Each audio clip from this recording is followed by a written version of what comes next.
The following speakers is the leading expert in digital strategies, interactive learning, and creative productions. In 2001, he founded Beyondedge, a production company providing strategic consulting, e-learning, interactive media, and digital communication services to large corporate and governmental clients. He's also an entrepreneur, a CEO of Beyondedge, a Vietnamese street food eatery brand that gone from 0 to 4 stores in 12 months. So now, please welcome on stage Mr. Duy Huynh.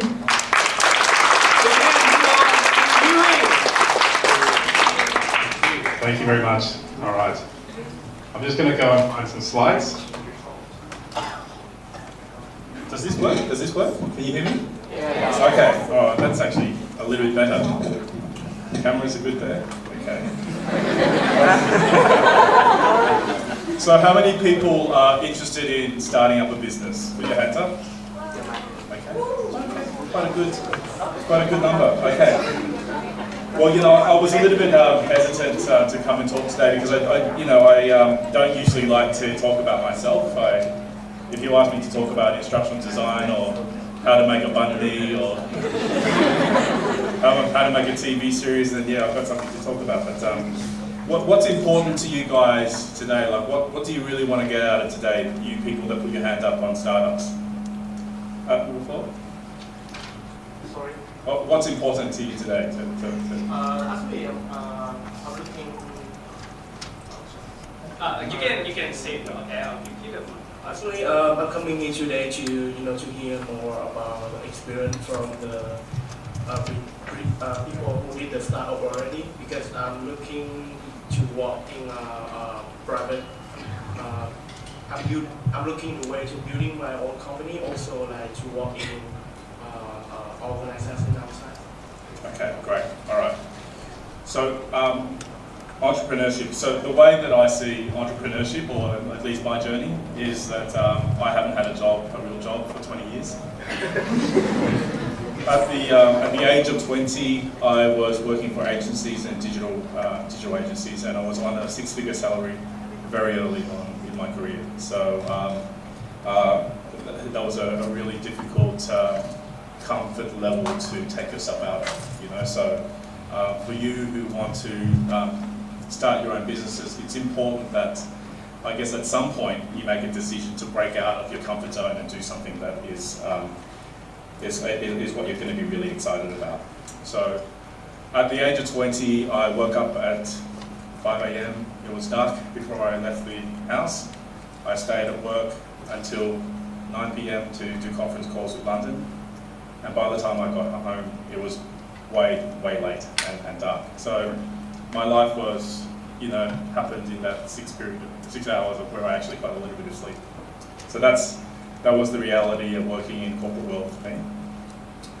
And so during that time, the .com era, everybody wanted a website, and everybody, it was the biggest marketing kind of thing to have was a new website. So that's what a lot of the companies that I worked for did.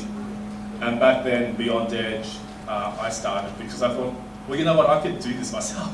A lot of this stuff is pretty straightforward, and these companies that have all these overheads are selling websites, and I could get involved in doing this without sort of creating a lot of overheads. And so that was a really good, important key learning. So today, Beyondedge, I'll show you a little bit of a slide. Today, Beyondedge provides high-level consultation around learning to large corporates and government clients. So we advise them on how to make their e-learning strategy work. That's quite a big leap from building websites, but I'll talk about pivoting your business a little bit later. I also run a venture called Baguette. It sells thousands of banh mi's and vermicelli noodle salads to people all around the city. 4 outlets in Melbourne, and I started this business 3 years ago because I really wanted to take Vietnamese food outside of Richmond and Footscray and Springvale and bring it into a bigger audience. Okay. And then in my spare time, I I work on creative projects that interest me. So the latest project I'm working on is a web series called Sexy Herpes. Forgive the name. It's coming out on Wednesday, actually. I've got a launch party on Wednesday. But if you're interested, it's on YouTube, and you can find it on YouTube by Googling Sexy Herpes. It's a comedy about people who work in sexual health and the bizarre things that people come into sexual health clinics presenting with. So it's a little bit of fun. And there's one more thing I do, and I don't actually tell a lot of people about this. And I've never told a big audience about this next thing that I do. But I've also worked as a professional actor for the last 20 years, doing a range of things, Neighbours and State Coroner, a bunch of films, and I did do a season of Shakespeare's The Tempest for Melbourne Theatre Company as well. So, and really that started off because I really wanted to choose the hardest thing to do. You know, for somebody like me, from a refugee background, a really shy kid at school, that was the most difficult thing that I thought that I could potentially do. So you can imagine my parents' shock horror. I got quite a good entrance score for university, and I told Mum and Dad that I'm going to go to drama school and do acting. So you can imagine that conversation. So I mean, I don't see myself as any kind of real role model other than the fact that I do a lot of things that I'm really passionate about, and I love them. And I think that's a good starting point for anything that you want to build and any business that you're interested in getting into. So today I've sort of titled this talk, 10 Things That I Wish I Knew When I Was Your Age. 10 of the most important lessons that I think in life and in business that you should know. Anybody interested in knowing those 10 things? Yes. Okay. So as I said, I came from Vietnamese parents, very conservative. We moved over to Australia when I was 4 years old through the whole refugee boat situation. So very conservative in their approach to life.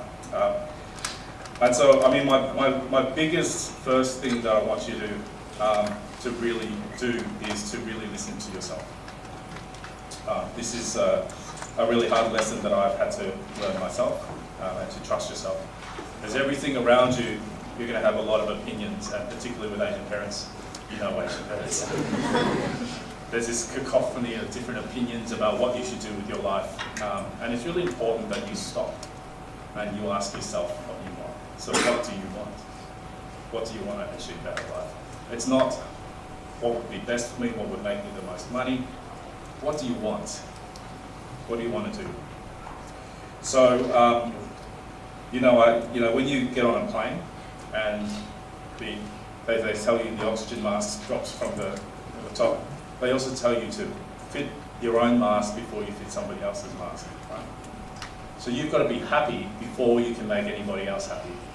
You can't be sad enough to make somebody else happy. You can't be poor enough to make somebody rich. So you've got to start with yourself. Okay. So that was my. If I had gone to law school, which was what my parents wanted me to do, life would be very different. I wouldn't be here talking to you today. Let me tell you. So one of the really important lessons that I've learned as well is, and this is whether you're working for a company, a multinational, or whether you're doing your own business, do the hardest thing first.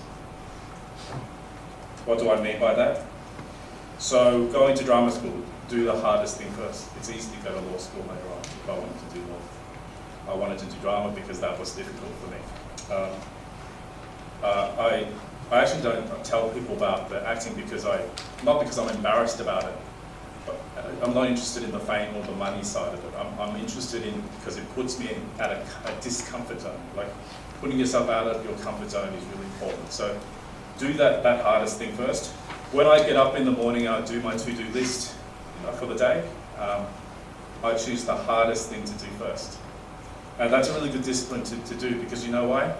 there are going to be hundreds of things that you need to do, and you're going to always procrastinate on the thing that's most difficult. So, you know, they call it eating the frog. Eat the frog in the morning. Do the most difficult thing first. Do the 20 sales calls that you have to make to get that business going. What else was difficult for me when I started? Doing the invoicing. You know, start with the invoicing if that's the most difficult thing for you to do. Deal with that HR issue because it's the most uncomfortable conversation that you need to do that first. You know, so then the rest of your day will flow in a much easier way. So big picture and small picture, do the hardest thing first. This next thing is a little bit of a random story. Okay, so when I was, I think 14, I was walking in the streets of Footscray, and I this plus a piece of paper sort of bounced, and I picked it up from the ground, and it said, "Always remember, there's positive power in negative thinking." And you know, I could have screwed it up and thrown it away. I put it in my pocket, and I looked at it again later in the night, and I thought, there's always positive power in negative thinking. What does that mean? What do they mean? And so what I made it mean was, whenever I feel negative about something, we're always going to have self-doubt. We're always going to have a situation where we don't feel we're good enough. We're always going to have a situation where we think, I don't know whether that was the right decision for me. So when those situations come up, and you're going to come up with them a lot in your life, okay, use that as an opportunity to say, okay, actually, I'm feeling really negative about this. That's okay, because there's positive power in negative thinking. And the positive power is, you can ask yourself, okay, so now that I know what I don't want, what do I want? This is the biggest thing. If you take away nothing else from today, is this next point. When you hear yourself say, that's not what I want, or what are some of the other, not, no, don't, won't. I don't want to do that, I won't do that. That's not what I want. No, I don't want to do that. Whenever you catch yourself saying those words, ask yourself, so what do you want? So what do you want? I work on this idea of, okay, I'm allowed to spend an hour on the problem and feeling bad about the problem, but then I have to spend 4 hours looking for the solution. Okay, so don't dwell in that not, don't, can't have, I'm not good enough sort of mentality. What do you want? And when you can find yourself that emotional guidance scale of saying, okay, I can recognize that I'm feeling negative about something, and you can turn that around to say, okay, so what, I'm going to allow myself to spend an hour thinking about how terrible life is for me and, you know, how I want to slip my wrists. But then ask yourself, you know, what do you want, and spend 4 times that amount of time on the solution to that problem. And that will change your life. Okay. If you take nothing away from my talk today, that's what I want you to take away with you. But that's not enough. So the next step to that is actually being really grateful for everything that you have.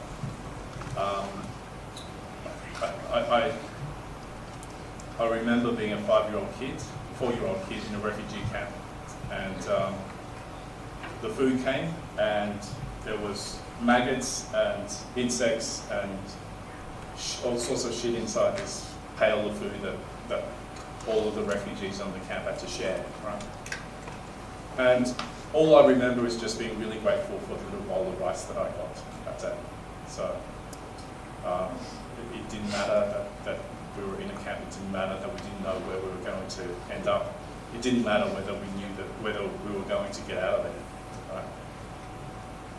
But what's important is you feel grateful for what you do have. Right? So know what you want. Be grateful for what you already have. That energy will tell the universe that you want to bring something different into your life. You want to bring a bigger and better experience to your life. Okay. So that's really important to me. Be grateful. Let's talk about business. Okay, that's what we hear about. We talked about a little bit about some of the personal stuff. what's really important is don't start a business to make money. This is a hard lesson that I've had to learn in a number of different ways. It sounds counterintuitive, doesn't it? Like, of course you start a business to make money, but it shouldn't be the reason for this. There should be a much bigger thing at stake. Cheryl will tell you, I will tell you, running a business is really shit hard work. It's not, at times, it's just shit. You know, it's just crap. And you deal with so much stuff that it's so important that you love what you do and you've found something that is absolutely going to make you spring out of bed in the morning and say, yes, I want to deal with that business, I want to work in that business. That is what I want to spend 80 hours a week doing, and I'm going to spend, you know, whatever amount of time I need to spend in order to make that a success. That is a minimum. If you don't have that, don't start the business, go and work for a company. It's not worth your time, it will be a failure. 90% of businesses fail in the first 3 years. Don't do it. If it's not something that you're absolutely passionate about, don't do it. And certainly don't do it for money. Don't take a job for money. I never took a job for money. That's why at 20 years old I was on a 6-figure salary. Because I took jobs in order to learn. And once I've learned enough from that job, I applied for a different job to learn something else. The money was just accidental. It was just, oh, okay, you've accumulated all of this experience. You must mean something, you must be valuable. I can tell you that employers will absolutely look at your experience far beyond, your experience and your attitude, far beyond anything that you've done qualification-wise or educationally. And I apologise to UT for saying that if you taught at university that. But attitude is everything. Okay, so don't choose a job for money. And if you have to, work for free until you get to the job that you want. People don't do that enough. Just call them up and say, I'm happy to work for free. I want to know what this industry is like. Okay. This is a really important thing to know about businesses. If you're going to start a business, you need to know why. Why is what you're doing important? Why is that business an essential business that's going to take, you know, the world forward? And if you don't know why, don't start the business. Work it out, find the why. So what do I mean by that? Anybody heard of Simon Sinek? Yeah? Okay. So Simon Sinek says, people don't buy what you do, they buy why you do it. Okay.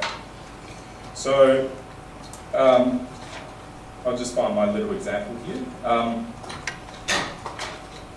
Well, let's talk about Beyondedge. So, Beyondedge is a business that produces learning solutions for organisations, right?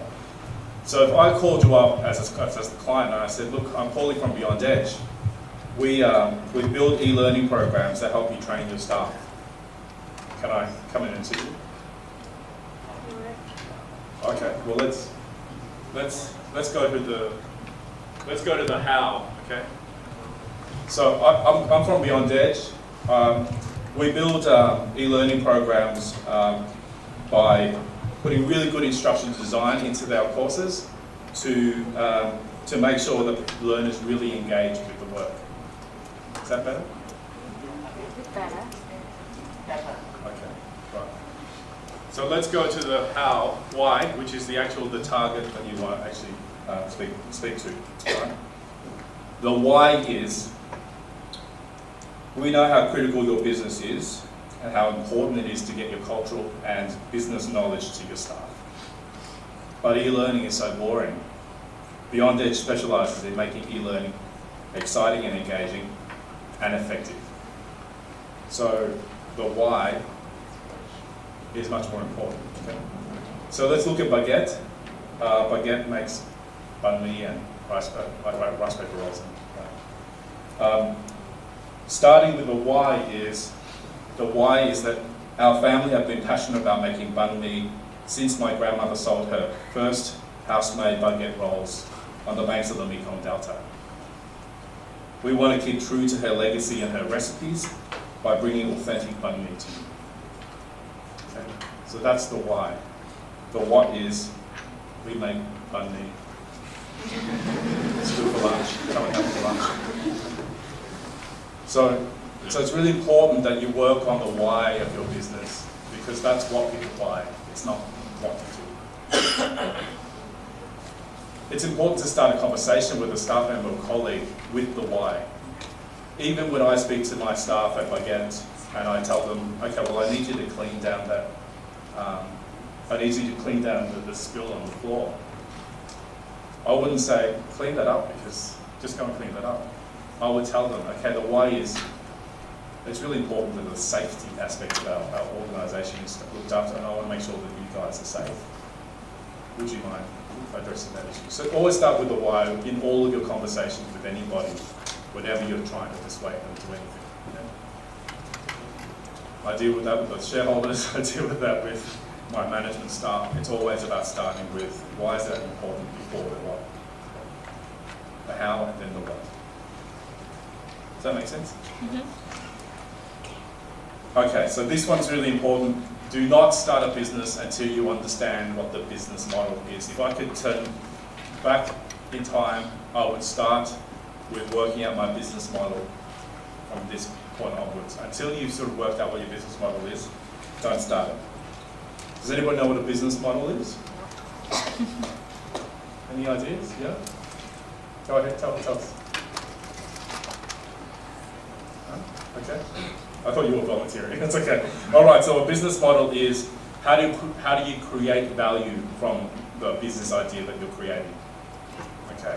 What is the value creation system? So the value creation system is how does the product fit the market, and does anybody actually care? Okay. How does a business make money? And if you can find that product market fit, you have a good business. So the product value proposition is making sure that you understand what value your business offers, and it's really clear what the value proposition for that business is. And then matching that up with the customer segment. Who's your customer? And do they care what your value proposition is? Okay. I don't want to go into too much detail about this, other than to say to you, I really want you to Google this and learn everything that you can from these clips before you start your business. And even if you're working for an organisation, make sure that you understand how to communicate the business model of what you're doing, why what you're doing adds value. So if I could go back and start again all over again, I would spend a lot more time on the business model before we even open it. All right. So the next item is fail fast. And fail fast means work out whether the business is successful in the business model that you've created. And if it's not successful, go out and try a different business model, validate that with the audience, right? So market validation means you go out, and if I say, I think that people in the city will be interested in banh mi, I need to go out and ask people what they actually are interested in for lunch. What are the issues around the lunch that they're having at the moment, and how could anything that I produce make a difference to their experience of lunch? Okay. So does that make sense? So if you're going to start a business selling a new electric car, you have to work out who your market segment is and what the value proposition of that car is. And does the market care about that value proposition? So work that out. Okay. So go and Google a whole bunch of things. Fail fast, do your market validation around the business model that you've got. And if I could go back and whisper these words to myself, that would have saved me a few $1 million if I knew this information back then. Okay. So the last thing is commit to lifelong learning. Ha said it and Sean said it earlier in the day that change is the constant. Right? The world is changing so much faster than it ever has in the entire history of human evolution. So we are in a state of flux where change is so constant. How constant? I've got some numbers for you here. So the rate of change. Let's look at the rate of change. In the 1960s, all of the data in the world. So X is time and Y is the amount of data that the world had. Okay? So in the 1960s, you can see that data, the amount of data that the world had, doubled every 10 years. In the 80s, with the advent of desktop computers, all of the data in the world doubled every 5.5 years. In the 90s, thanks to a little thing called the internet. Anybody heard of the internet? All of the information in the world doubled every 20 months. So today, how fast is that rate of change? Anybody guess? How quickly does all of the information in the world double? 2 months? Any more takers? A month? Yeah. So there's a 3 to 6 week window where all of the data in the world doubles. So it's absolutely important that you commit to lifelong learning. It's absolutely important that you know that your jobs are becoming out of date as you sit here. It's important that you know that your university degrees that you're doing right now will be out of date by the time you graduate. So lifelong learning is absolutely critical. One other little thing is the point about creativity. And Haas spoke about creativity as well and how you should bring creativity into your workplace. It's absolutely critical because we're not in the knowledge age anymore. Information is no longer power. The people that will have value moving forward are the people who can take data and information and synthesize that into new learning and new thought. And they're the creators. They're the creative people.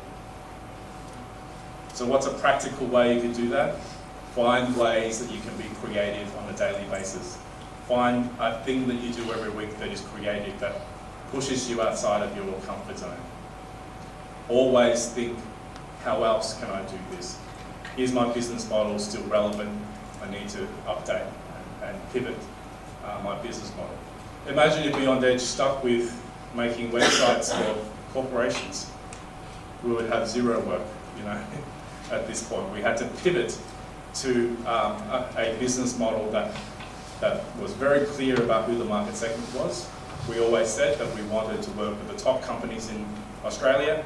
We wanted to work with CSIRO, we want to work with the Commonwealth Bank, we wanted to work with Australian government, that those are the clients that we want to work with.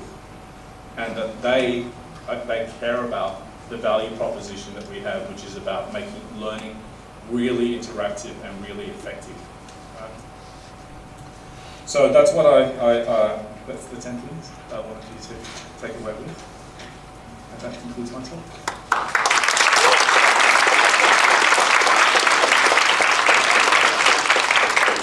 If we have time later, I'll show you a little preview of Sexy Happiness. Thank you.